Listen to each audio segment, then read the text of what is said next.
In yet another blow to Trump, Kamala Harris's presidential campaign just landed on a slogan that directly takes on the danger and disaster that was Trump's time in the White House. We are not going back. We are not going back. Which is to say, we're not going back to failed economic policies, we're not going back to nationwide abortion bans, and we're definitely not going back on the most important issue that we face, climate change. But that's exactly what Donald Trump and Project 2025 would do. Their climate plan was written by big oil and its allies, the same folks who Donald Trump asked for $1 billion check to help him get reelected.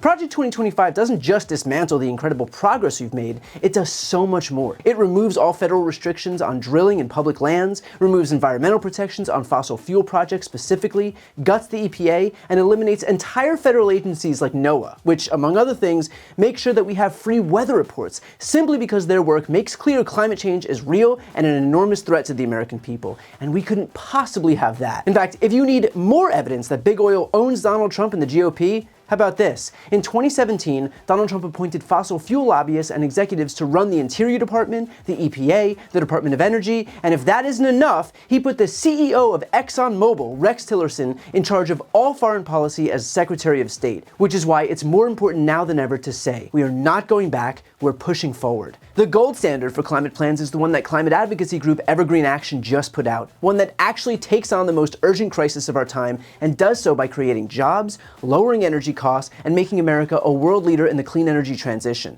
It's a plan to use the power of the government to meet the climate crisis with the scale and urgency that it demands. It's a plan to tackle corporate greed and put power back in the hands of people. It's a plan to lower costs for Americans by continuing to build out the cheapest energy sources in the history of the world, renewables. It's a plan to tackle the deep injustices in our laws so that black, brown, and low-income communities no longer have to breathe disproportionately polluted air in this country. And it's a plan that will continue to build the thriving, just, clean energy economy that we all deserve, and that the Biden-Harris administration helped supercharge in their first term. In short, it is everything that Donald Trump's Project 2025 isn't, because we are not going back. We are not going back. The simple fact is that Kamala Harris is the candidate who can lead us forward. She's been a climate and environmental champion for decades. As a district attorney, she established one of the first environmental justice units in the nation. As Attorney General, she took on Chevron and BP in court for polluting communities, and even led a lawsuit to block fracking that had been greenlit by the Obama administration.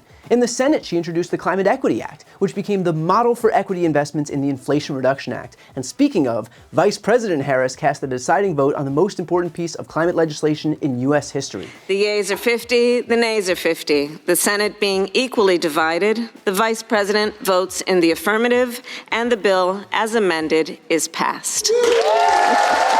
And since that law is passed, Harris has been touring the country celebrating the new plants opening to manufacture electric vehicles, solar plants, batteries, and meeting the Americans who are going to build that future. She is the candidate we trust to listen to the climate movement and build the clean energy future that we all deserve. The Biden-Harris administration's leadership has created hundreds of thousands of clean energy jobs. They have lowered the cost of energy for millions of Americans. And this is an important point. A new report just came out on what is driving energy prices up. Want to know what they are? It's the expensive and volatile cost of natural or methane gas. It's bad investments that power companies have made in expensive, aging, and incredibly dirty coal plants. It's the threats that climate-fueled disasters like wildfires and hurricanes pose to power lines and other energy infrastructure. And it's the corporate greed that allows companies to charge you more for fossil fuels than they can do for clean energy. You know what's not on the list? Clean energy. In fact, right now, the regions with higher percentages of clean energy aren't seeing the spikes in energy prices that regions powered by fossil fuels are experiencing. But that's exactly the point. We aren't tethered to fossil fuels anymore. Donald Trump's Project 2025 wants to take us back to a time when we were, because it makes his donors money. All the while, we would be forced to pay higher bills and suffer the consequences of the climate crisis. Well, guess what? We are not going back.